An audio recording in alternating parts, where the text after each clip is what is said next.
Well, it's 8:15 or 7:15.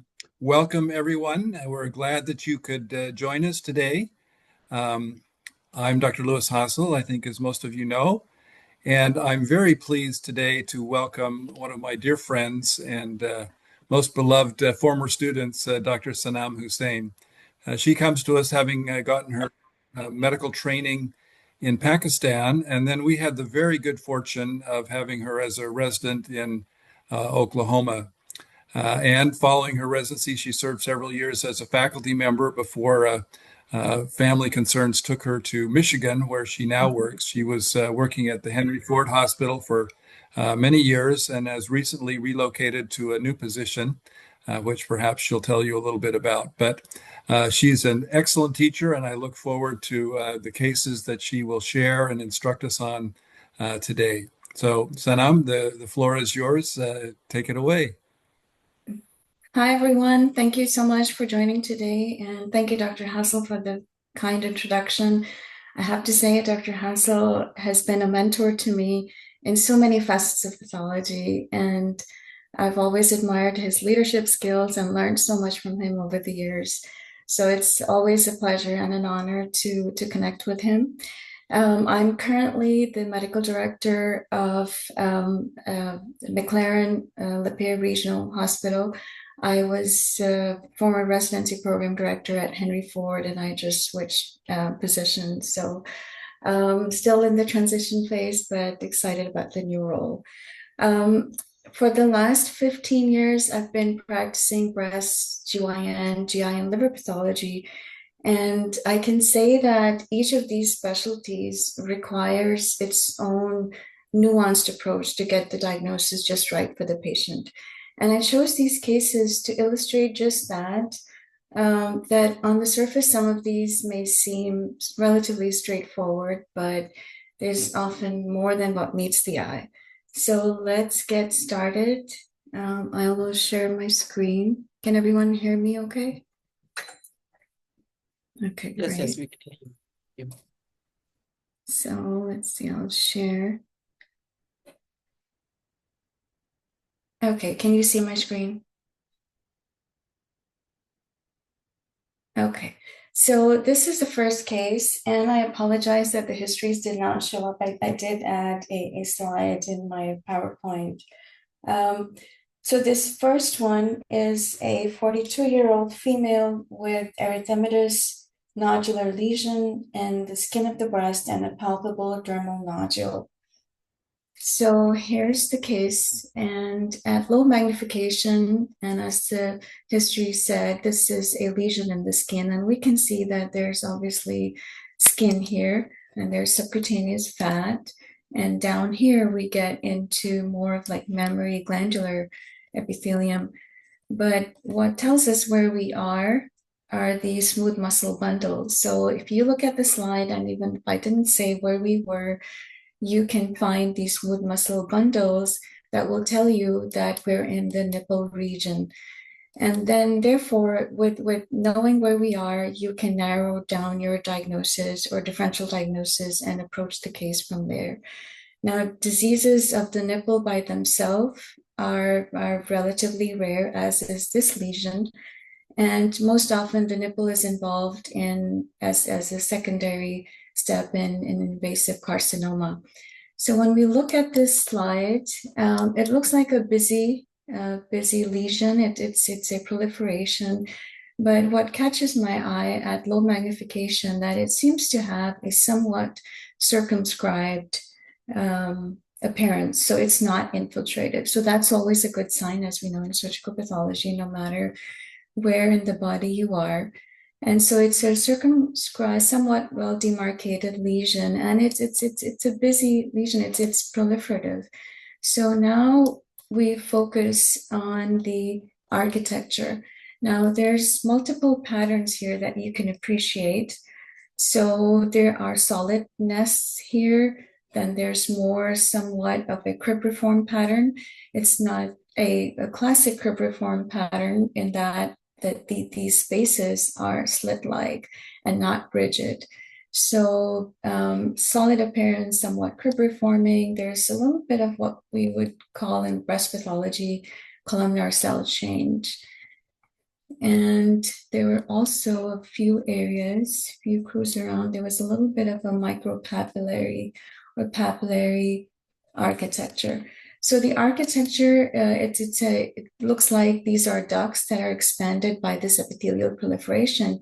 Now, when we go down on the cytology, you can see that these cells have a pale chromatin, occasional tiny nucleoli, and they seem to have this jumbled appearance. They seem to be overlapping, streaming, and I don't see mitotic activity. And there's not much in the way of significant cytologic atypia. So bland proliferation of epithelial cells that seems to be haphazard, filling a duct in the breast, as we know, is usual ductal hyperplasia.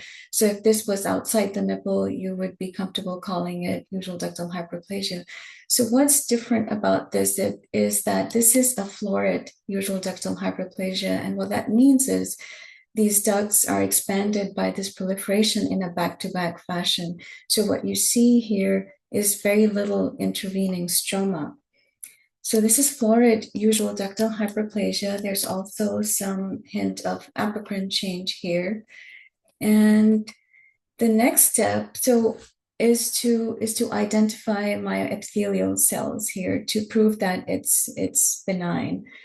And if you look around, some of these are attenuated because of this florid proliferation. But here's a few myoepithelial cells. And if you cruise around, you can see them. They're kind of spindled and closely approximating the epithelial cells. So overall, we have a somewhat well demarcated epithelial proliferation in the nipple region that appears to have florid usual ductal hyperplasia and is surrounded, these ducts are surrounded by myoepithelial cells. So this is a nipple adenoma, or another term is nipple duct adenoma. In the past, this has also been called florid papillomatosis. Now, this proliferation can, on occasion, go through the squamous epithelium or go through the epidermis here and cause erosion and ulceration. So you'll see the glandular epithelium go right towards the surface and have like an erosion on the surface. And because of that, it's also been called erosive adenomatosis in the past. And the significance of this lesion is that, as this history said, that this lady had an erythematous lesion, and these patients can often have a discharge, a bloody nipple discharge. And because of the way this lesion presents, it can mimic malignancy or Paget's disease clinically, and hence the concern. And it is our task as pathologists to prove that this is benign. Now, for a nipple adenoma, I always do myoepithelial cells, even if I see them. And it's one of those cases in which I have a low threshold for doing immunohistochemistry. So doing 1 or 2 P63, CK5-6 should be sufficient to prove that this is benign. And if you have any concerns about the epithelial proliferation in itself, that if you're wondering about atypia or atypical proliferation here, you can also do CK5-6 and an ER that will show a heterogeneous pattern. So this is the nipple adenoma. And it's the differential diagnosis, as I mentioned, clinically is Paget's disease, but we don't see any intraepidermal malignant epithelial cells. It's not Paget's disease. It's not a dermal skin lesion like a syringomatous adenoma. It's not infiltrative. Now, a nipple adenoma by itself does not transform to malignancy. There is one rare report in which there was some suggestion that there was carcinoma that arises in a nipple adenoma. However, on occasion, you'll see a nipple adenoma in association with another invasive carcinoma of the breast. And in fact, last year I did have a case in which there was nipple adenoma, and adjacent to it, there was an invasive carcinoma that was going all the way up to the dermis. So you can have the two together. Now, because of this lesion involving the nipple, cosmetic reasons, and for cosmetic reasons, it's better to have conservative surgery, and that is the treatment of choice now. Incisional biopsy is done first to prove that it's benign. And imaging has limited value because this is a superficial lesion, so a mammogram will not necessarily pick this up. But if an ultrasound were to be done, then that may show a dermal nodule. Some of these lesions I'll also mention can have some squamous metaplasia. That actually one of these ducts I saw had a little bit of squamous metaplasia as well, actually right here.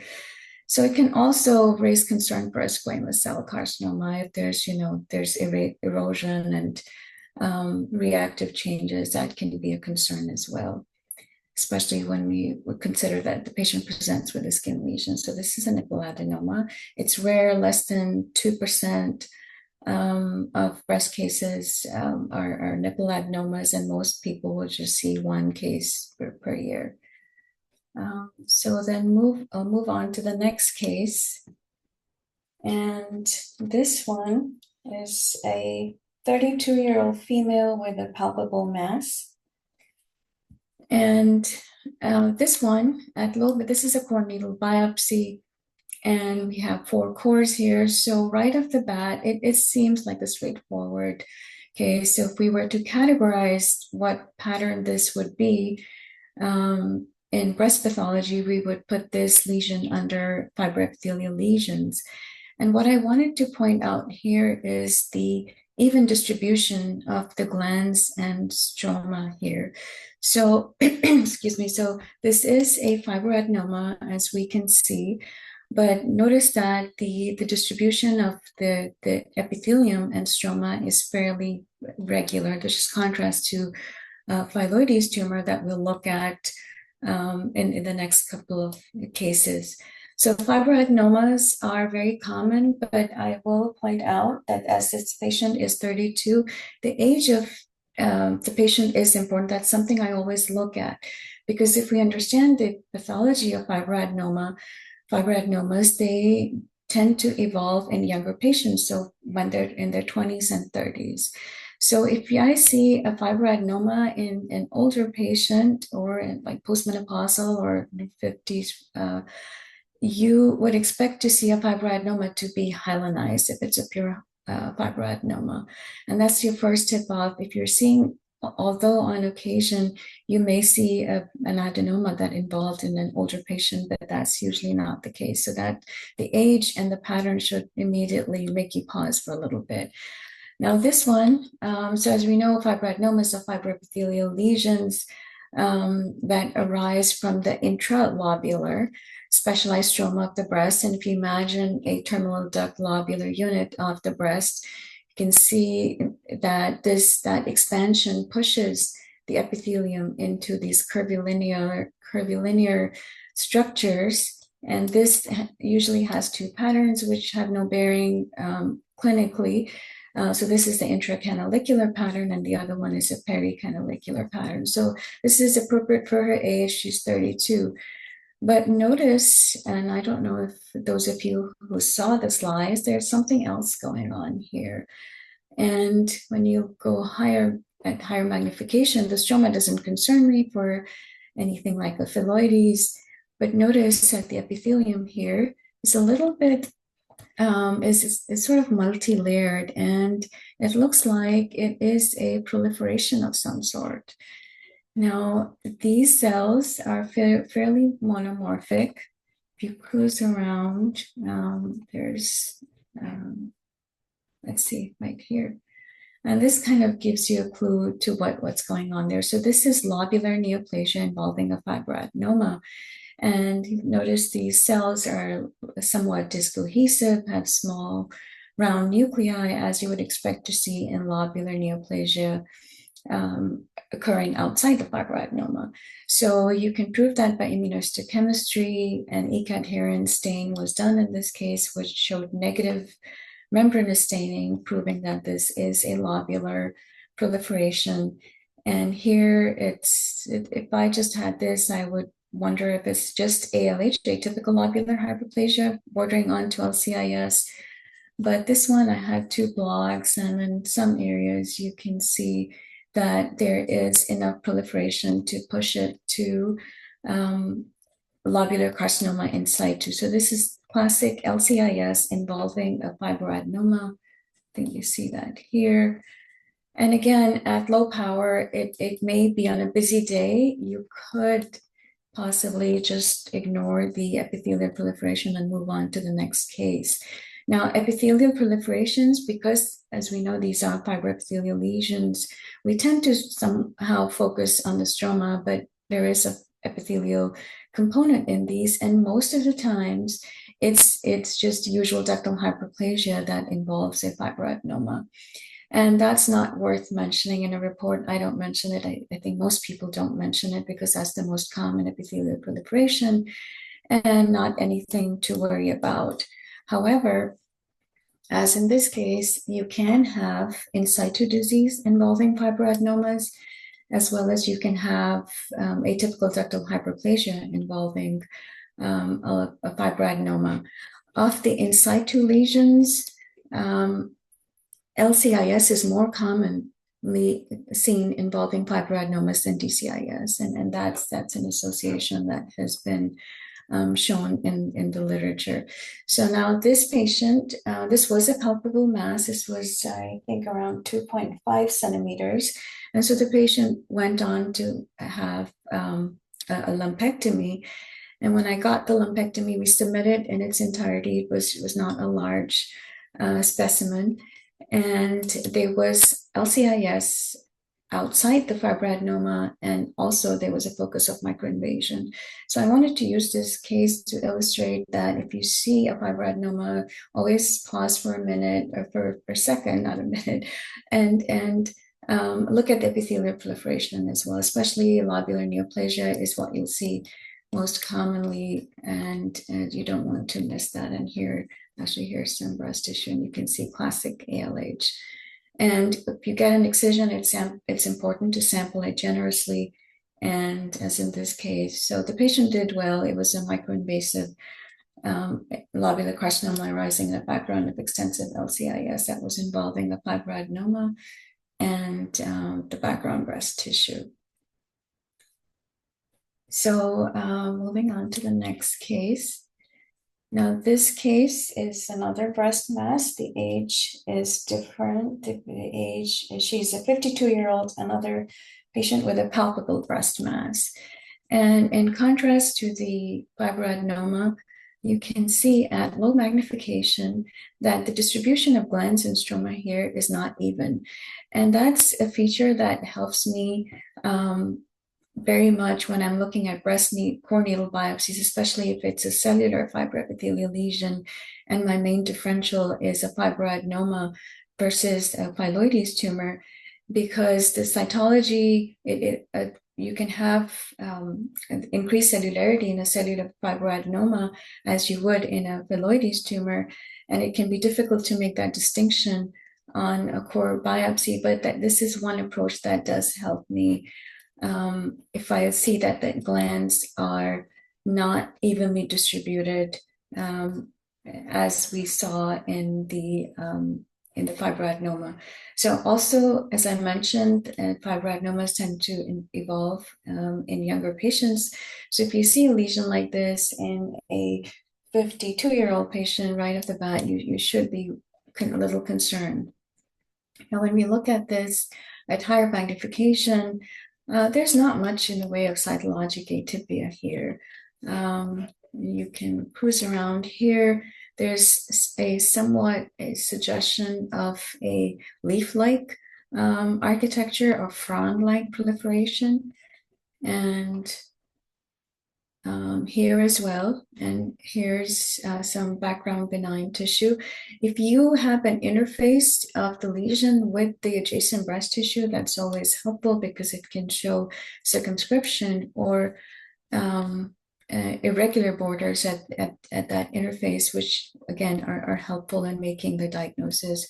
But many times we are not able to be definitive because, as we know, these are biopsies of larger lesions, and This one was signed out as a fibroepithelial lesion with a comment saying that the differential diagnosis includes a fibroadenoma and a benign phyllodes tumor, and excision was recommended. So this case, and I chose, as I said, to illustrate the haphazard distribution. And there is a focal leaf-like architecture. It is cellular. And also there is some fragmentation as well. That's another feature, especially relatively older patients, fragmentation, uneven distribution. Your best approach is to call this a fibroepithelial lesion and not call it a fibroadenoma. So the next slide I have is actually an excision from the same patient. Now, this is the same 52-year-old patient, and this is her lumpectomy specimen. So this one, I chose this as a follow-up to the biopsy to illustrate that how what we see on the biopsy does not give us the information as we see in the resection, and that's why we struggle. But when you look at this at low magnification, it is easy or somewhat easy to categorize this as not a fibroadenoma, primarily because it is somewhat irregular here, and we have this large leaf-like architecture. Now, some fibroadenomas will have it will have an exaggerated intracanalicular pattern, and that's something that we struggle with on a biopsy. Sometimes even on resections, we're going back and forth. That is it truly a phyllodes tumor or just a fibroadenoma with exaggerated intracanalicular pattern? So leaf-like architecture, you see these fronds protruding into these spaces. So that's the architecture. And we go down and look at the cytology, and it's cellular compared to what a regular fibroadenoma would look like. And I would categorize this as like mild cytologic atypia. I don't see significant mitotic activity. In this case, I did see one or two mitoses, but that was the max that I got. So for a case like this, so if we summarize the findings, we have a fibroepithelial proliferation that has a frond-like architecture. There is mild increase in stromal cellularity. There is a uneven distribution of glands and stroma. There is some condensation of the stromal cells around these epithelial structures, rare mitotic activity, some infiltration into the adjacent fat. So this is a benign phyllodes tumor, and this was extending to the margin. Now, the guidelines of management of a positive margin in a benign phyllodes tumor have changed, and the surgeons no longer require a negative margin. So this patient can, for a benign phyllodes tumor. Now, for borderline and malignant phyllodes, a negative margin is still required. So this is a benign phyllodes tumor. But I chose this case to illustrate how you can struggle on a core needle biopsy, but when you get the excision, it is easy. But pay attention to the distribution of the glands and stroma, and that can help you lean one way or the other. This one, same theme. This one I chose because this history is somewhat different. Now, this is, again, a palpable mass, but the age of the patient is, she's young. This was a 16-year-old patient.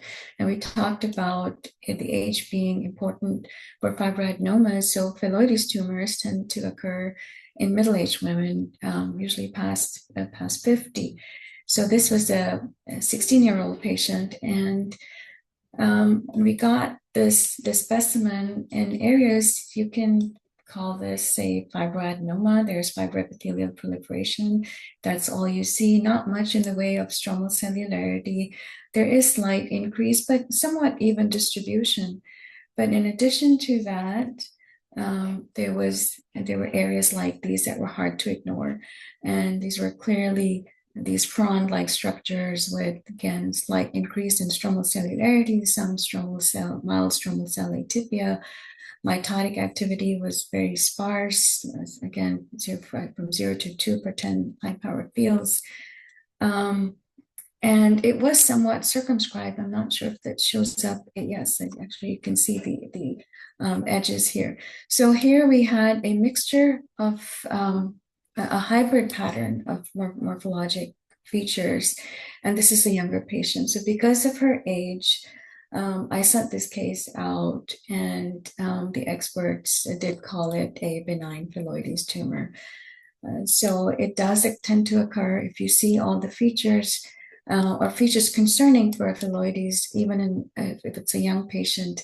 Don't call it a fibroadenoma, and make sure you show it around and think about, look at the features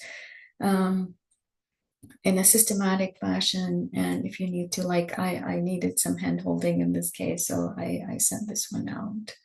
So this is a benign phylloides tumor in a young female patient. So moving on to the next case.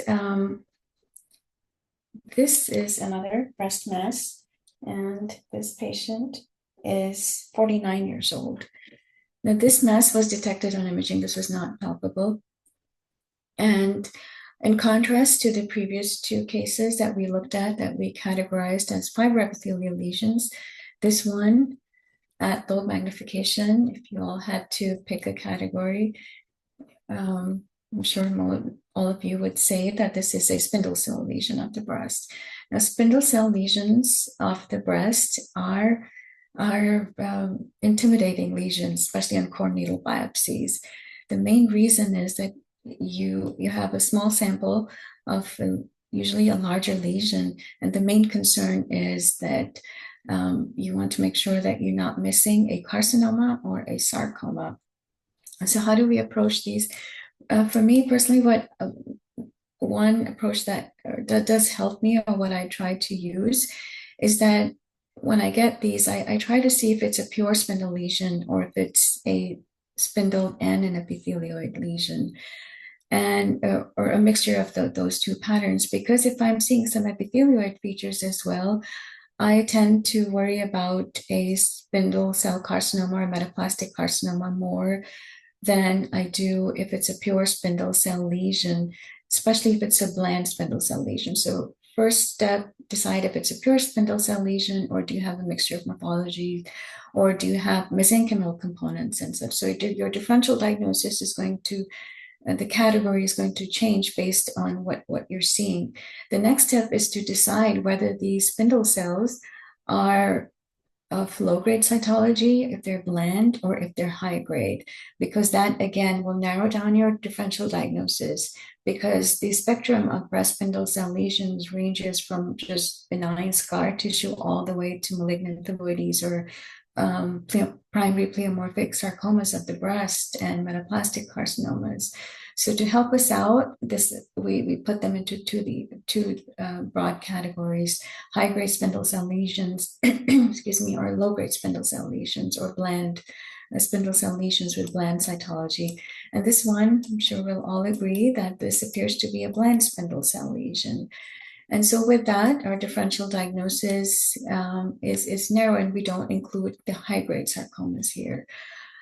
So first thing you think about, and you always want to prove that it is not, or rule out, is a metaplastic carcinoma of the low-grade fibromatosis type. And you can do a panel of immunohistochemical stains of keratins to prove that. You can do a pancytokeratin, a P63, a high molecular weight keratin. So a panel is always recommended. The second differential I would have here would be a desmoid fibromatosis.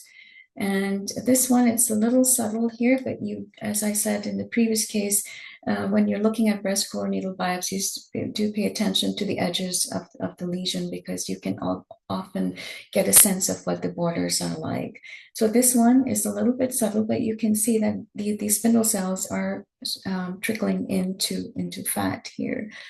And so then desmoid fibromatosis is a consideration. These are fascicles of spindle cells, low-grade cytology, not significant atypia.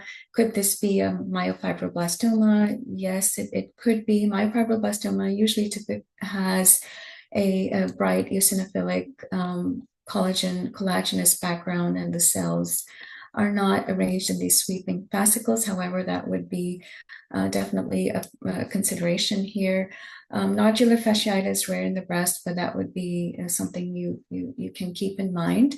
Another thing to keep in mind is, could this be the stromal component of a phylloides tumor where you'd only have the stroma?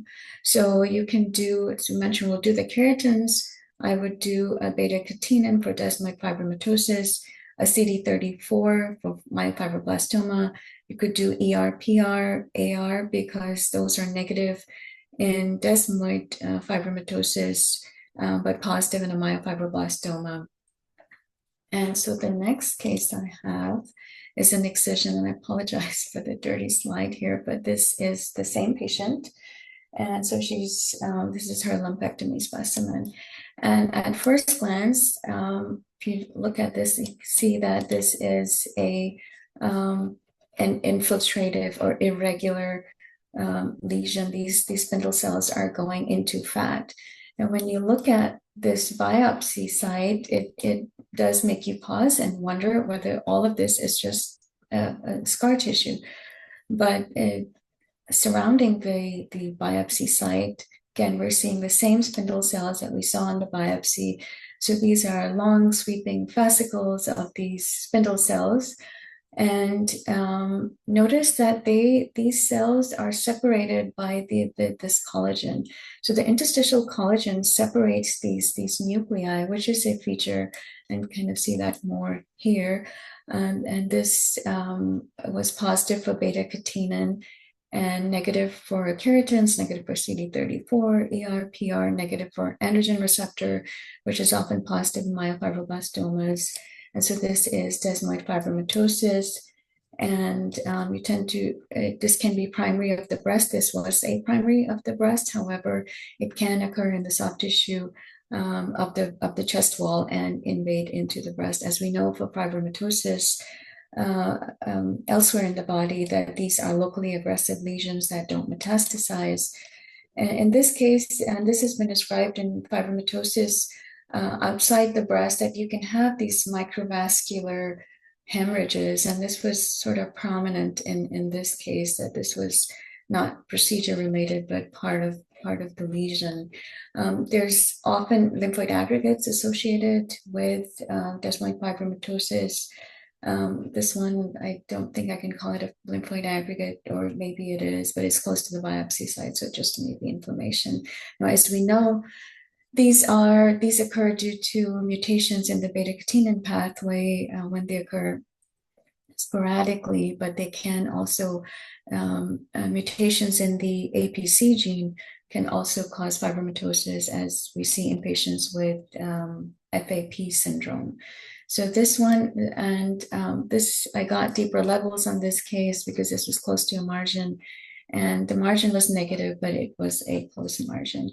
The primary treatment is surgery. However, now other therapies are being explored for fibromatosis, like targeted therapies. So I'll quickly move on to the next one. So another breast lesion, and this one, we're kind of switching gears from what we've been looking at. So we looked at a nipple adenoma, fibroepithelial lesions, a low-grade spindle cell lesion, and this one is a 59-year-old female patient with a breast mass. And this one, if we were to put this in a broad category, it would be a little bit challenging at first. So this is not overtly carcinoma. It's not overtly in situ disease. It doesn't look like visual ductal hyperplasia. It's not a spindle cell lesion, not a fibroepithelial lesion. So what are we dealing with here? And this, I would put this under the category of a microglandular proliferation. And that it gives you a clue to what we're dealing with here. And this was a little bit tricky because there were these glandular structures here that I could see that have this bland morphology, bland cytology, and then kind of just haphazardly distributed within the stroma here throughout the biopsy. And then towards this edge of the biopsy, this was getting a little bit more busy and somewhat solid. So I did a panel of immunos, and I'll show you a picture here.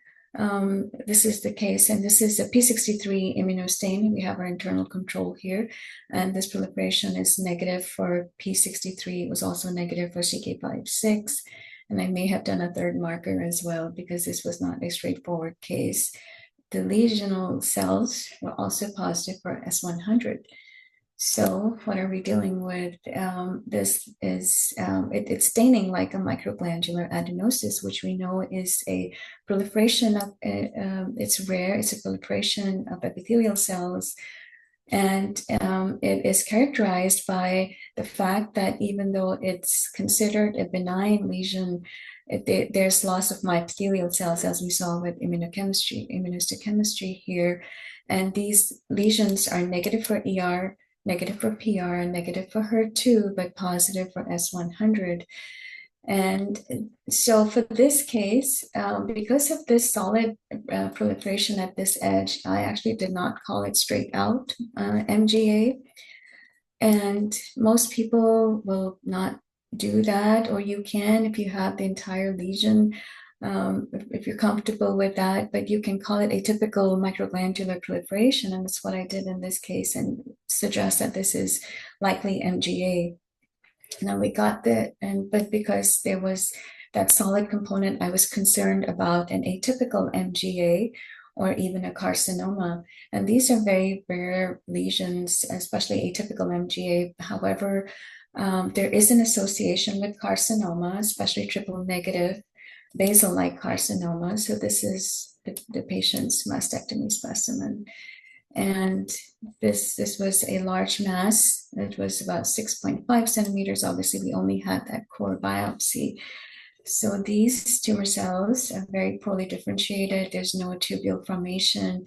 There was no in situ disease. So we did a panel of immunohistochemical stains, and these tumor cells were staining with S100 as well as with epithelial markers, keratins. So we did an extensive melanoma workup as well to make sure this is not melanoma, but this was a poorly differentiated triple negative breast carcinoma arising in association with MGA and atypical MGA. And I have many slides on this case. I chose this one, but towards at this edge, there were some there was some atypical MGA, and in other sections, just classic MGA.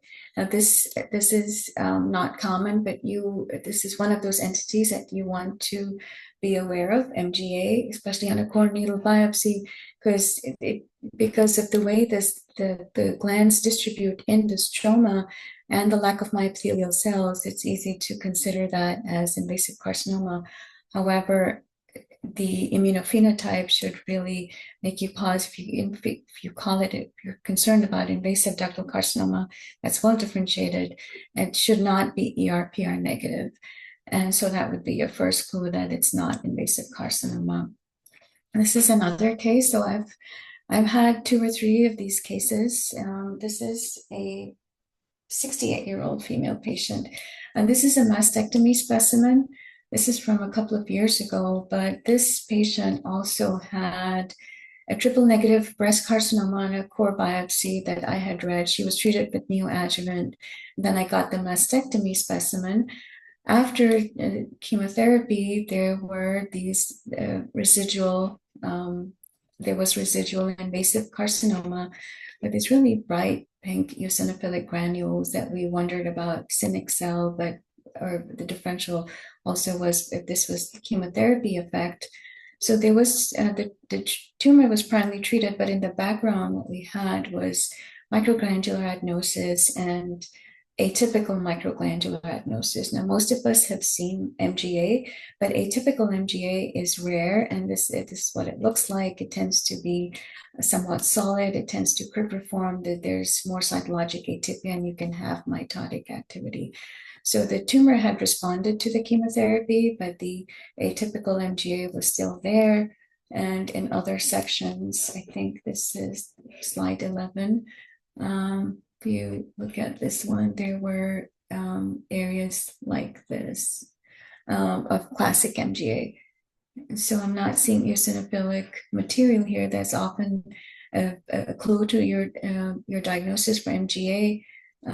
So because of these lesions are rare, however, because there has been association of MGA, atypical MGA, with triple negative breast carcinoma, many people, many experts do consider MGA to be a non-obligate precursor of triple negative breast carcinoma. So this is rare, but that's it.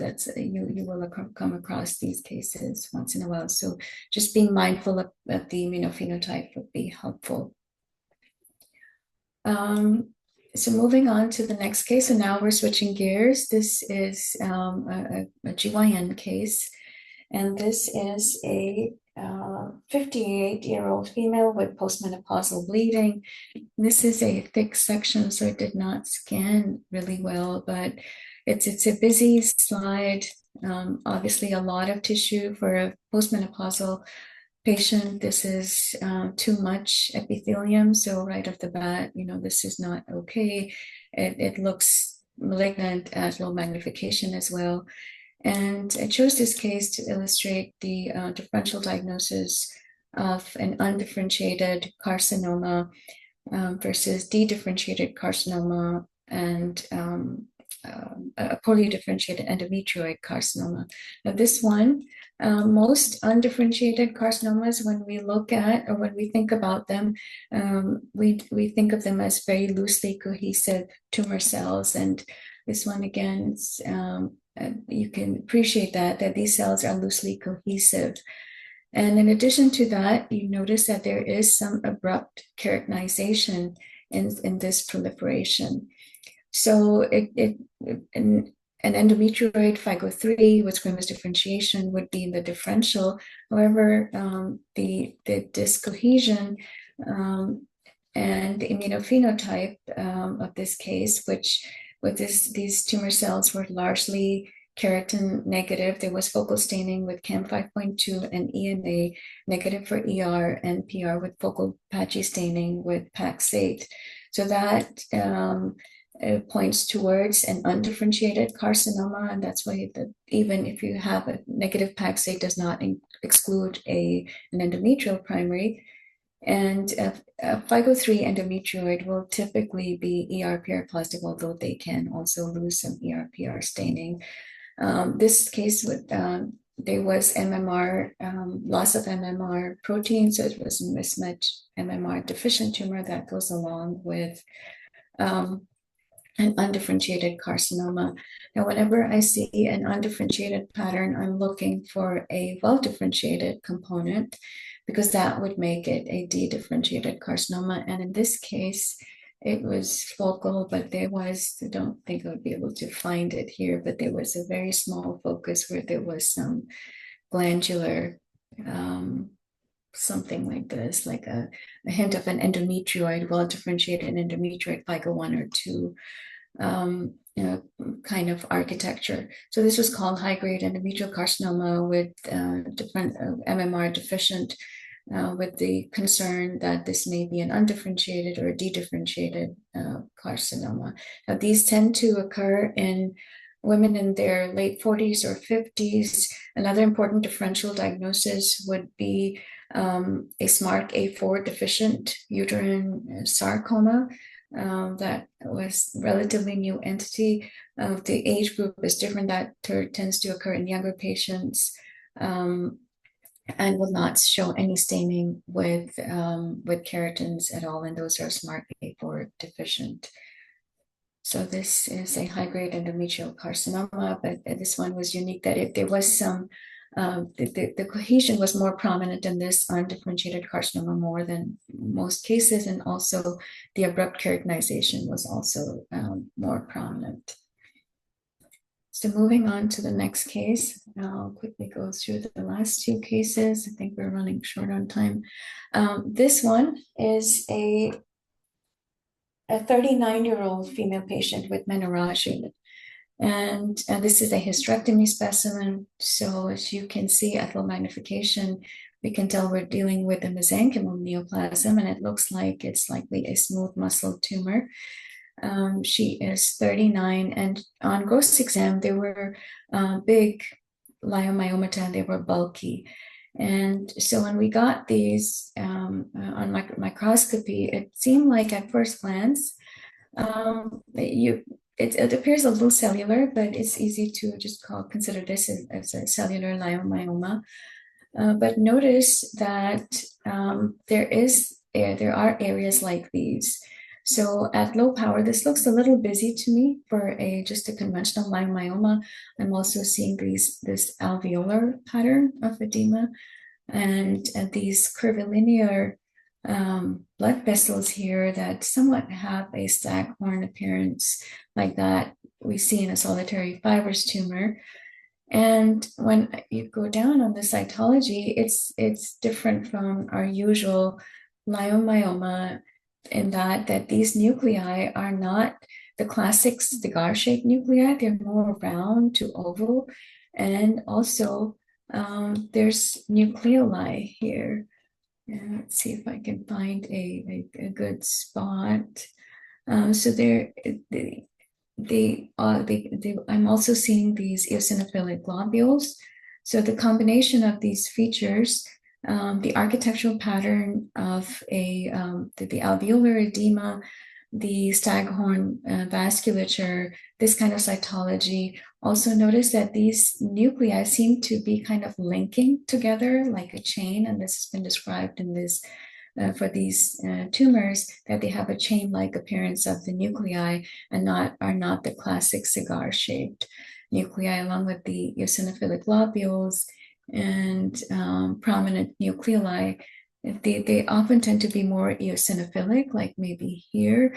It's hard to see, to appreciate the eosinophilia here, but they can be bright pink.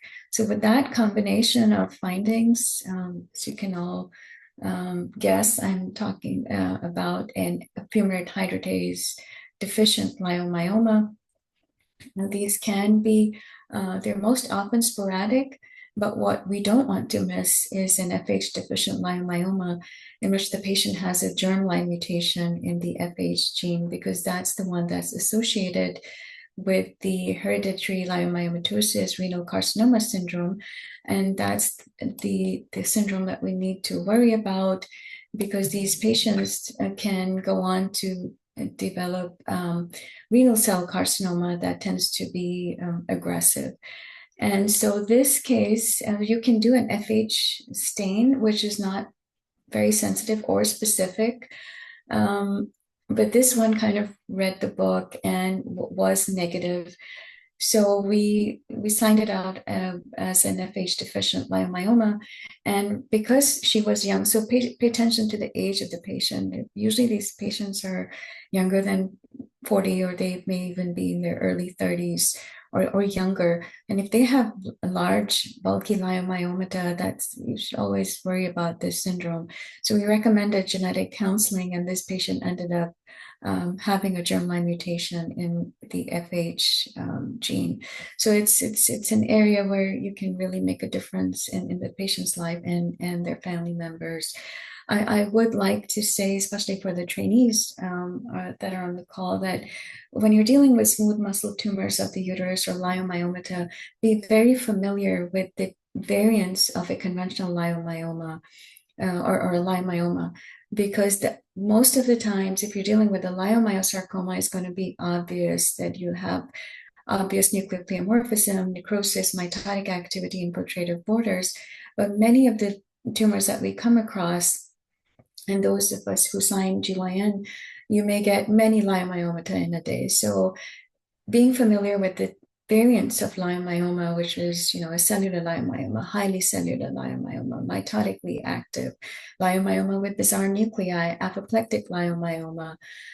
Most of the times you can put those tumors in, or NFH deficient leiomyomas in this case, you can put it in one of those categories. So leiomyoma, if it's an obviously malignant case, then that would usually be readily apparent, but be familiar with the variants of leiomyoma so that you don't misclassify them or put everything under the category of a stump, because being aware of the morphologic variations that you can see in a leiomyoma really helps you out, and you can feel comfortable calling it as such.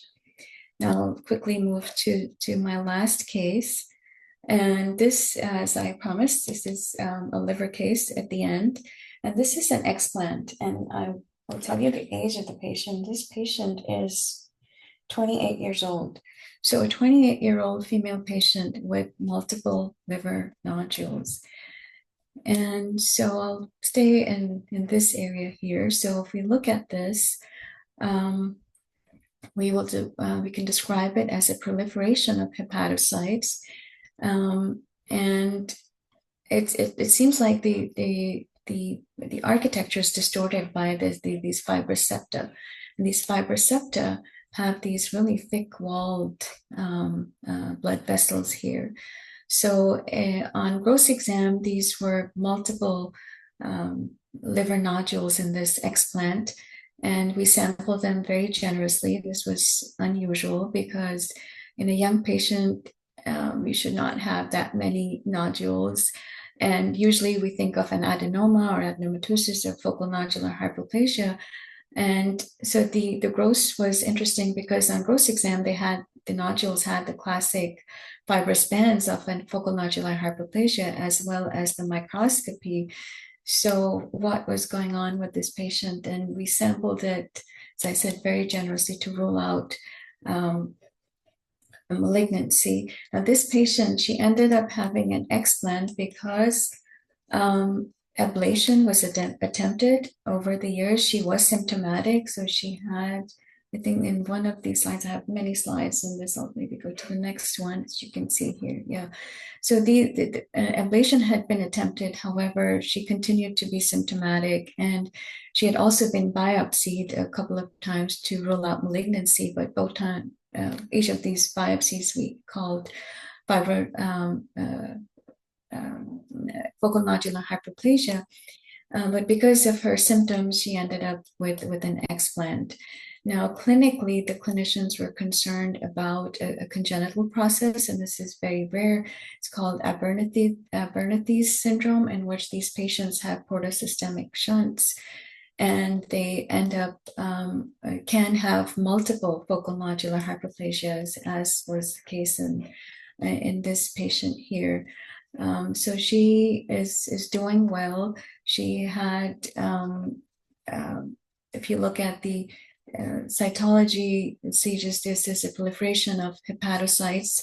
There was some Mallory's-Hyland that you can see. Sometimes you can see cholestasis, and actually some very nice Mallory's-Hyland here. And for this case, I did my usual workup for an HCC on multiple blocks to make sure that we're not missing a carcinoma. So a CD34 was not staining diffusely in the sinusoids as we would expect to see in HCC. It was Flipican negative. And most importantly, a glutamine synthetase stain, which normally in the hepatic parenchyma has a perivenular staining pattern, and focal nodular hyperplasia has a map-like staining pattern. And so my glutamine synthetase also supported the diagnosis. And so we were comfortable calling it as focal nodular hyperplasia, multiple extensively involving hepatic parenchyma. And then we said in a comment that this may be a congenital process, as was the suspicion clinically. Now, for trainees on the call, if you get a biopsy of this, don't call it cirrhosis. Usually this will be biopsied as a mass lesion. So always pay attention to that, because in a corneal biopsy, it's very easy to call this cirrhosis. Another point I wanted to mention that I forgot in the breast case for spindle cell lesions was that beta-catenin is positive in desmoid fibromatosis, but it can also be positive in a phylloides tumor as well as a metaplastic carcinoma. So just because a spindle cell lesion is beta-catenin positive does not make it desmoid fibromatosis. So please keep that in mind. Always do a panel of immunostains. And it's always, like I say, use immunohistochemical stains to support your diagnosis, but don't use immunohistochemical stains to make a diagnosis, because as we know, aberrant patterns can occur. And this is the end of this case. So I think we still have 5 minutes. So I'm happy to take any questions if there are any. Well, excellent, Sanam. Just wonderful cases and very good description. So I'll just start off with one question. We know that in desmoid fibromatosis that there's a proportion of those cases which don't stain with beta-catenin, and we end up, having to do molecular analysis or whatever to make that diagnosis. But I've usually encountered that situation with more true soft tissue lesions rather than specifically in the breast. So what do you do, particularly since more and more the treatment is non-surgical? Right. Where's your threshold for getting molecular analysis with these cases? So the threshold is low. As you said, these not all of the fibromatosis cases will stain with beta-catenin. Most of them do, I think, in the literature. The numbers are 76 to 100%. However, we have done molecular, and that's usually if the morphology is suspicious, then I think having a low threshold to do molecular is the best approach. Yeah. And also, the panel often helps, like even if it's beta-catenin negative, but based on this morphology, I'm really concerned about a desmoid lesion. And it's CD34 negative, ERPR negative, keratin negative, then with this pattern, I'm really thinking that this is fibromatosis. So that, again, will push you to do molecular.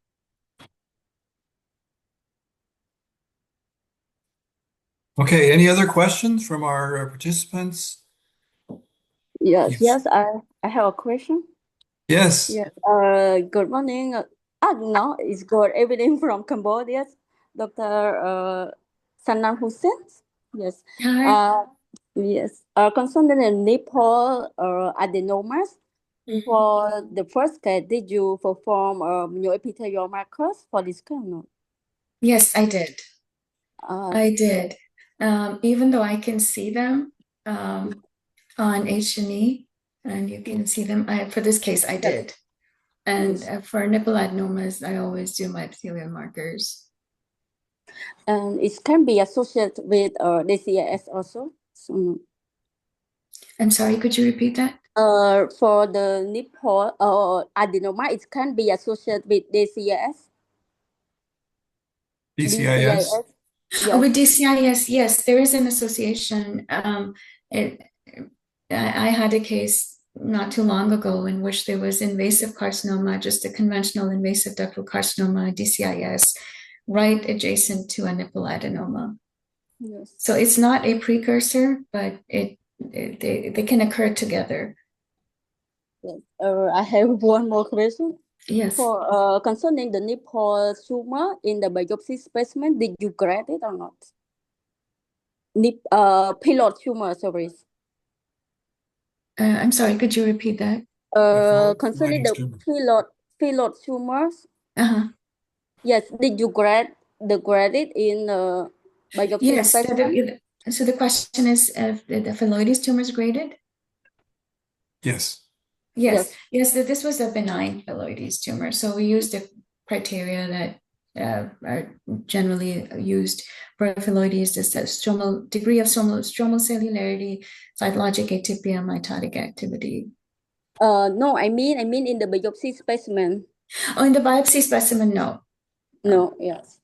Yeah. I mean, you can favor it. Like obviously for a case like this, the one that I showed, this one, I'm not worried about a malignant or borderline or malignant phyllodes tumor on this sample, but I only have a representative sample of the lesion. So therefore, you can favor it. You can describe the low grade cytology, the lack of mitotic activity or sparse mitotic activity, but the grading is done on the excisional specimen, unless it's an overtly malignant Yes. cytology. Yes, sometimes doctor ask me to grade it in the biopsy specimen. Yeah, you can favor. I mean, again, it depends on what you're seeing and how big the tumor is on imaging. Yes. But it's generally better not to do that. Could you tell me how to difference between FA cellulite with benign phyllotumors? Yeah, that's a great question and something that we encounter, excuse me, on a daily basis, pretty much. And like I said, what helps me is the distribution of the glands and stroma. That's one key. Obviously, it does not apply to every single case. If you look at this fibroadenoma, you see that the glands to stroma, they have an even distribution, whereas you lose that in a phylloides tumor. So that's one tip off. And so with a cellular fibroadenoma, you should, in an ideal situation, have a even distribution. The stroma may be cellular, but the architecture will help you. But again, on a core needle biopsies, those are the lesions that we struggle with, and it's best to call this fibroepithelial lesion and defer to the resection specimen. Yes. Thank you so much for Sure. for answering my question. Yes. Yeah, it was my Great pleasure. questions. So if there are other questions that come up later, certainly don't hesitate to reach out, and I can certainly connect you back to Dr. Husain. I'm sure she'd be happy to answer those offline if need be. Thanks everyone for your attention. This has been a really great session, and the recording should be posted later today. And we will look forward to another session again next month. Thanks again, Dr. Hassel. This was fun. Very good. Thank you. All right. Have a good day, everyone. Bye. Bye. Bye-bye.